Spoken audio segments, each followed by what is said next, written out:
우리 삶에서 때로는 기적을 기대합니다. 그리고 그 기적이 나에게 일어나면 나는 어떻게 될 것이다 라고 하는 기대들을 해보죠. 하지만 실제로 그것이 시간이든 건강이든 물질이든 인간관계든 그런 문제 가운데 기적이 일어난다고 해서 그 사람을 정말 그렇게 드라마틱하게 바뀔 수 있는가? 사실 우리 믿음의 사람들은 어떤 그런 기적이 일어나서 바뀐다기보다는 그 기적 속에 하나님의 말씀을 만나기 때문에 우리가 바뀌고 변화되는 것이죠. 우리가 때로는 그렇게 기도도 합니다. 하나님, 이 문제만 해결해 주시면 정말 생명을 다해서 하나님을 잘 섬기겠습니다. 하나님, 기적을 베풀어 주옵소서. 그리고 기적이 일어난 후에 만약에 정말 그 약속을 우리가 잘 지킬 수 있을까요?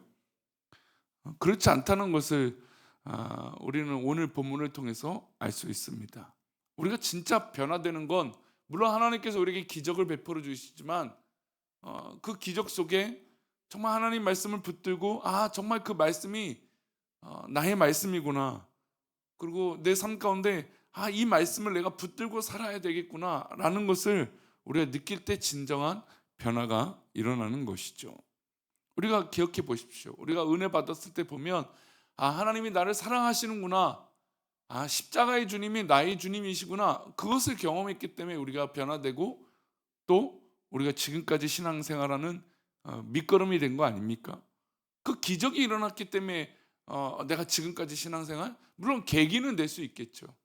계기는 될 수 있지만 그러나 진정으로 나를 변화시킨 건 주님을 만나는 것이고, 내가 이 땅에 살면서 또 이곳에서 내 믿음의 삶에서 주님의 말씀을 만났기 때문에 그런 것이라는 거죠. 우리 19절과 20절의 말씀을 보겠습니다. 함께 읽겠습니다. 한 부자가 있어 자색 옷과 고운 베옷을 입고 날마다 호화롭게 즐기더라. 그런데 나사로라 이름하는 한 거지가 헌데 투성이로 그의 대문 앞에 버려진 채.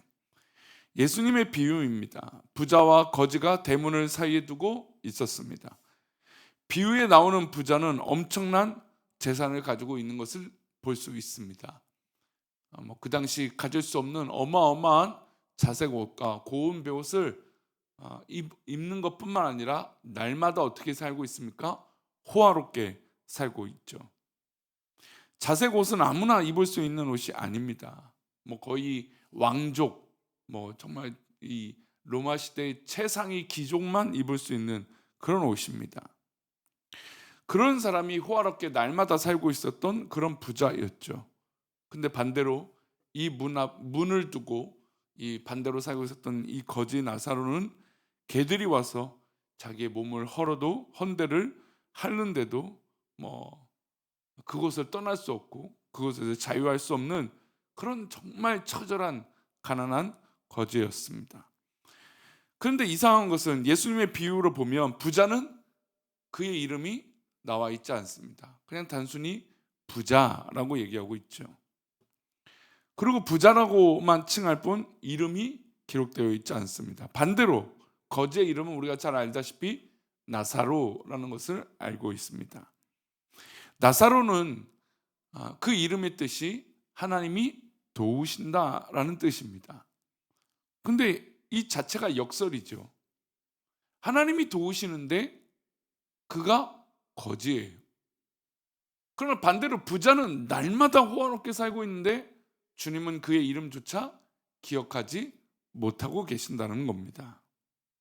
어떻게 보면 이 거지 나사로는 하나님이 도우신다라고 하는 측면에 우리가 생각하는 이 기준으로 부자의 삶을 살고 있지는 않지만, 그러나 이 나사로는 이렇게 자신의 헌데가 골마 터져서 정말 동네에 개들이 와서 자신의 몸을 핥고 있는데도 불구하고 그 생명을 유지하고 있다라는 것이죠. 하나님께서 그의 이름을 기억하는지 기억하시지 않는지가 굉장히 어떻게 보면 중요한 문제입니다. 우리가 이 땅에서 권세를 누리고 부자로 산다 하더라도, 우리가 바라고 원하는 것들이 다 이루어진다 할지라도 이 땅에서 누릴 수 있는 인생은 기껏해야 몇 년일까요? 100년입니다. 그런데 하나님께서 기억하시지 못한다면 그거는 뭐 아무 의미 없는 것이죠. 근데 결국 이 두 사람이 죽었습니다. 하나님의 심판대 앞에 섰습니다. 한 사람은 아브람 품에 있었고 한 사람은 지옥불에 들어갔습니다. 지옥불에 들어간 사람이 부자였고 아브라함의 품에 안긴 사람은 우리가 알다시피 나사로였습니다. 지옥불이 견디기 힘들어서 부자는 멀리 보이는 나사로를 보고 아브라함에게 부탁을 합니다. 아브라함이여, 당신 품에 있는 거지 나사로를 시켜서 손끝에 물 한 방울만 묻혀서 내 혀에 대게 해 주옵소서. 이 부탁을 아브라함이 하게 됩니다. 그래서 아브라함은 이렇게 대답을 합니다. 25절입니다. 함께 읽겠습니다. 아브라함이 이르되 예, 너는 살았을 때에 좋은 것을 받았고 나사로는 고난을 받았으니 이것을 기억하라. 이제 그는 여기서 위로를 받고 너는 괴로움을 받느니라. 따뜻한 위로의 말씀처럼 보이지만 사실 두렵고 무서운 말씀이죠. 우리가 지금 살아 숨쉬고 있는 이 존재, 하지만 이 호흡이 언제까지 이어질지는 아무도 모릅니다. 이 젊은 목사도 마찬가지죠.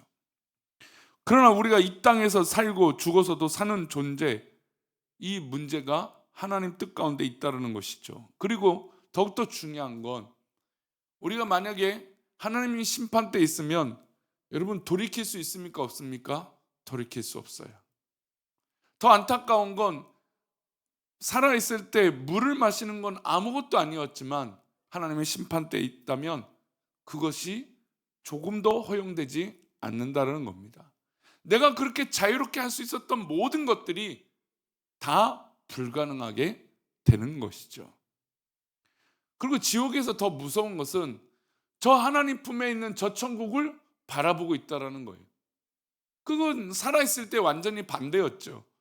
거지 나사로는 그 문 밖에서 날마다 호화롭게 살아가는 그 부자를 바라보며 그 부자의 상에서 떨어지는 음식물이나 어떻게든 먹을까 하면서 그 문 바깥에서 부자의 모습을 날마다 그렇게 간구하며 살았습니다. 근데 지옥에 들어갔더니 이것이 반대였죠. 부자는 지옥불에 있으면서 저 아브람 품에 있는 그 나사로에게 그 물 한 방울이라도 내가 먹었으면 좋겠는데 그것이 가능합니까? 가능하지 않았던 것이죠. 어떻게 보면 이 땅에서 우리가 고난을 받고 어려움을 당하지만 그러나 천국에선 그것이 우리에게 상급이 되고 기쁨이 되어진다는 것이에요. 그러나 반대로 하나님을 믿지 않고 말씀 속에 있지 않는, 그래서 아무리 대단한 부자일지라도 지옥에 가면 그것을 자기의 힘으로 바꿀 수 없다는 겁니다. 지옥에 간 부자는 아브라함에게 물을 달라는 부탁을 했지만 거절당했습니다. 부자는 그래서 다시 아브라함에게 두 번째 부탁을 합니다. 뭔가 조금 더 가능성이 있을 거라고 생각을 했던 것이죠. 우리 27절, 28절입니다. 27절, 28절인데요. 제가 읽겠습니다. 이르되 그러면 아버지여 구하노니 나사로를 내 아버지의 집에 보내소서.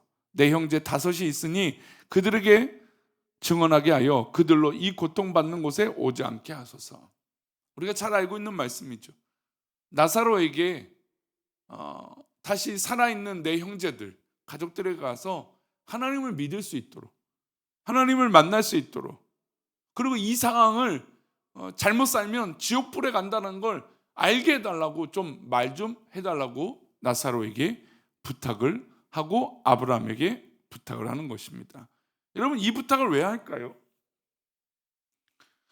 물을 자기의 혀에 대는 것은 불가능하다고 하니까 그래도 이것은 살아있는 자, 아직 지옥에 오지 않은 자에게는 기회를 줄 수 있을까 봐 자신이 어떻게든 뭔가 희망적인 걸 기대했던 겁니다.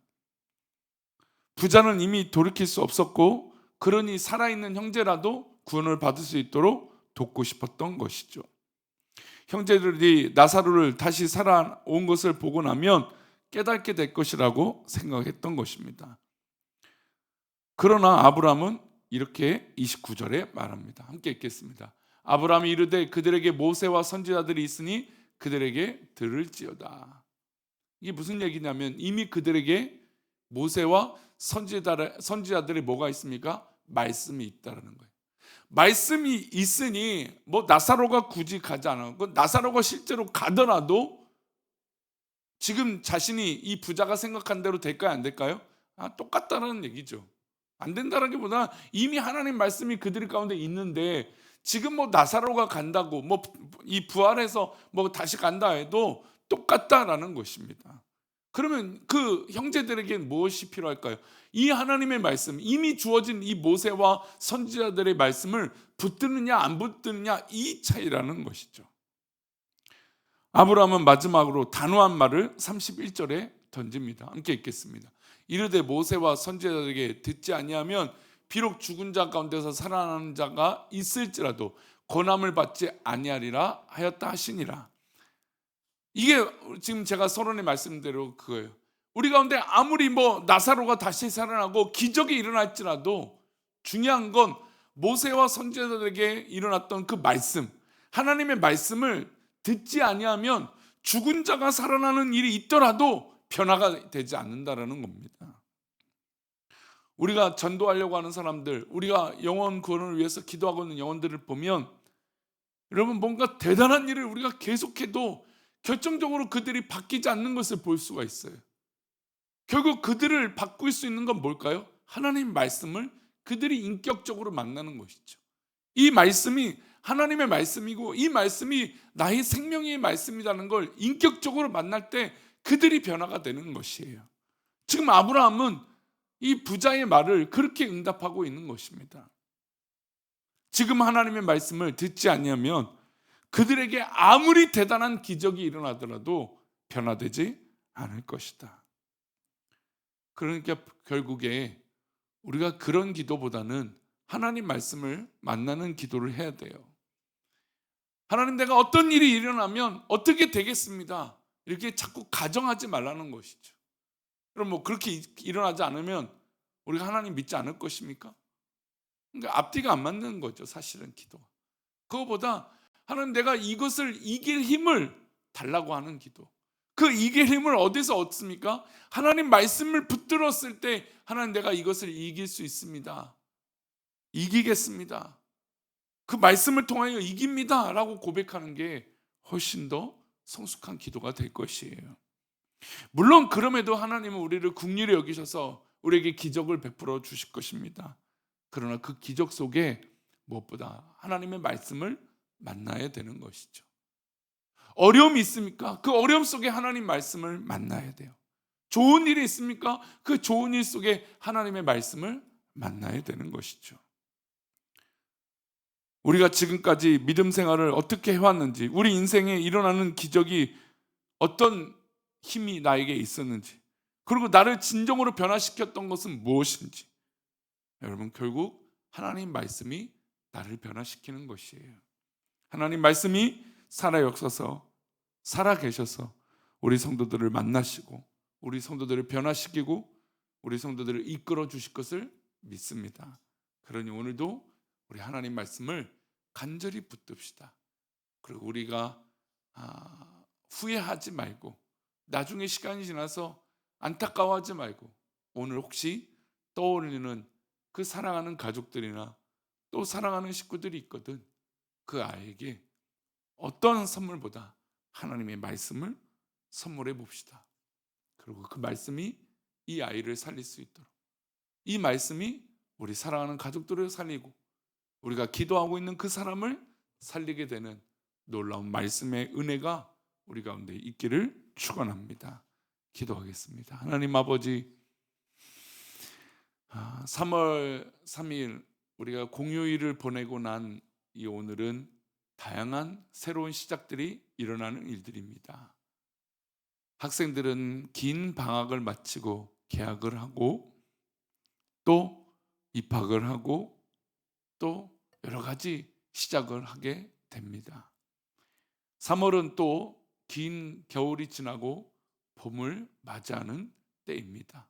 이 변화가 일어나는 이때에 우리가 무엇보다 다른 것에 변화가 일어나는 것이 아니라 하나님의 말씀을 만남으로 변화가 일어나게 하여 주시고, 하나님의 기적을 이 말씀 속에 경험하게 하여 주옵소서. 우리 간절한 간구가 우리 가운데 있는 줄 압니다. 하나님, 그 간절한 소망을, 그 간절한 기도의 제목을 하나님 응답하여 주시고, 특별히 그 응답 속에 하나님의 말씀을 만나게 하여 주옵소서. 그렇게 우리를 인도하실 것을 믿사오며 거룩하신 예수 그리스도 이름으로 기도를 올려옵나이다. 아멘.